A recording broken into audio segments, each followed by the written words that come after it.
이번에는 셀 플루이드라는 이 애드온을 소개를 해 드리도록 하겠습니다. 지금 보시는 것처럼 이런 파도가 치는 장면을 만들 수가 있고요. 어떤 그 유체적인 시뮬레이션을 할 수 있는 아주 상당히 편리한 애드온입니다. 지금 보시는 것처럼 이런 파도의 장면을 만드는 것도 굉장히 쉬운 애드온입니다. 자, 그러면 바로 한번 시작을 해 보도록 하겠습니다. 자, 이제 여기를 선택을 하셔가지고 등록되어진 이 셀 플루이드를 선택을 해서 사용을 해 보도록 하겠습니다. 이 상태에서 바로 뉴 플루이드 선택을 하시면 이런 박스가 나타나게 될 겁니다. 이 공간에서 시뮬레이션이 이루어지는 겁니다. 그렇기 때문에 이 공간의 크기는 여기서 조절을 해주시면 되겠고요. 저 같은 경우에는 Y축의 사이즈만 조금 더 키워 보도록 할게요. 한 20 정도로 키워 놓도록 하겠습니다. 이렇게 해 놓고, 그리고 유체가 나와야 할, 그러니까 물이 나와야 할 그 대상물이 있어야 되기 때문에 큐브를 하나 꺼내 놓도록 하겠습니다. 자, 이 상태에서 큐브 선택해서 큐브를 하나 꺼내 놓을 거고요. 크기를 조절을 좀 해 주도록 하겠습니다. 지금 보신 것처럼 이렇게 적당한 크기로 만들어 줬거든요. 자, 그 다음에 이 셀플로이드를 선택을 하시고 여기를 보시면은 컬렉션이 있습니다. 여기서 일단 얘네들 3개를 다 체크를 해서 등록을 해 놓도록 하겠습니다. 그리고 지금 만들어진 이 큐브에서는 물이 발생이 되어야 하기 때문에 가장 맨 위에 있는 이니셜 플루이드에 등록을 시킬 겁니다. 여기 보시는 가장 상단에 있는 얘거든요. 그래서 이 큐브를 선택을 해서 이렇게 클릭 드래그를 해서 여기에 놓아 주도록 하겠습니다. 그러면 지금 보신 것처럼 여기 방금 뭔가 하나 볼록 튀어나와 있는데 이런 식으로 바로 유체가, 그러니까 물이 이렇게 채워지는 현상이 나타나게 됩니다. 저 같은 경우에는 첫 화면에서 보셨던 것처럼 해변에 파도가 치는 장면을 좀 만들어 보려고 합니다. 그렇기 때문에 이 부분이 약간은 경사가 져야 되겠죠. 이렇게 경사가 지고 이제 이쪽은 해변이 되는 거고 이쪽이 이제 바다가 될 겁니다. 여기 있는 이 박스 같은 경우에는 그 뷰포트에서 안 봐도 되기 때문에 눈을 좀 꺼놓도록 할게요. 자, 이렇게 해서 꺼놓을 거고, 그리고 해변을 만들어야 하기 때문에 박스를 하나 만들어서 가상의 해변으로 표현을 해 보도록 하겠습니다. 여기 박스가 만들어져 있고요. 자, 크기를 이제 조절을 좀 해 보도록 하겠습니다. 지금 보시는 것처럼 이렇게 만들어 놨고요.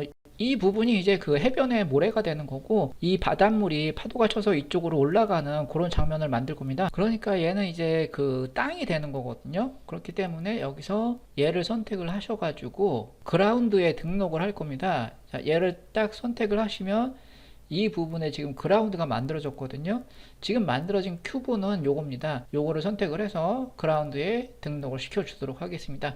자, 그러면은 이제 아래쪽에 있었던 그 바닷물이 이 그라운드, 그러니까 땅에 의해서 없어져 버렸죠. 어차피 바닷물은 땅 위에 있으니까. 그리고 요 부분을 조금 자세히 좀 보도록 할게요. 지금 이 부분, 그러니까 이 가장자리 부분을 보시면 이 부분이 약간 이렇게 경사가 져 있는데, 자, 얘를 선택을 하시고요.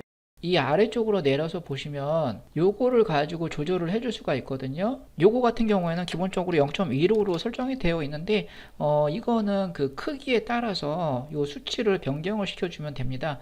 지금 같은 경우는 얘가 0으로 해놓으면은 정확하게 지금 모서리 부분이 딱 맞게 되어 있거든요.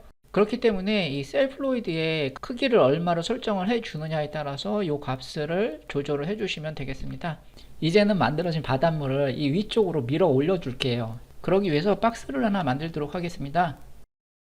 만들어진 박스를 이렇게 회전을 시켜 주면서 여기에 있는 바닷물들이 이쪽으로 밀려가게끔 해줄 겁니다.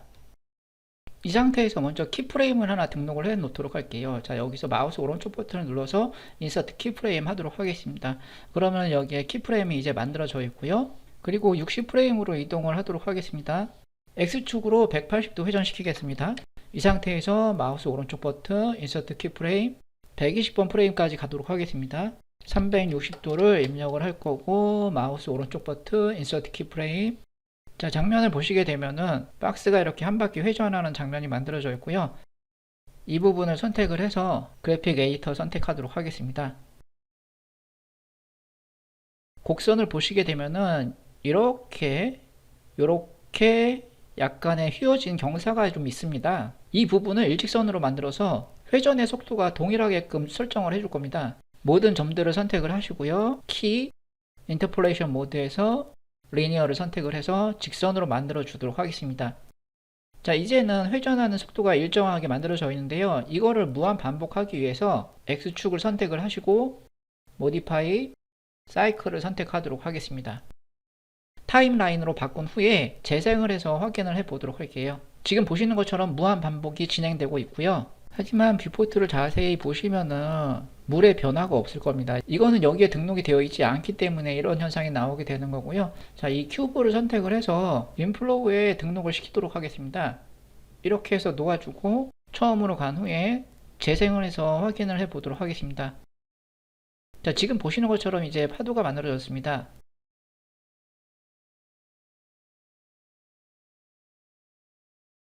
키프레임을 움직여서 보시면 이 부분이 너무 매끈하게 올라가고 있죠.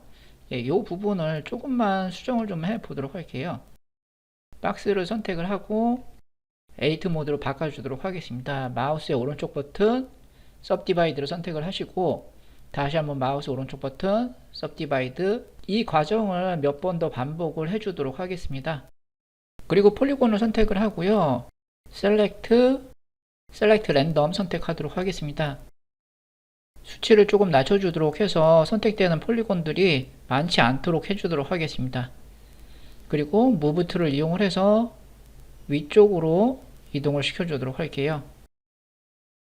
에이트 모드로 빠져나와서 오브젝트 모드로 바꿔주도록 하겠습니다. 마우스 오른쪽 버튼 스무스를 적용을 시켜줄 거고요. 오토 스무스에 체크하도록 하겠습니다.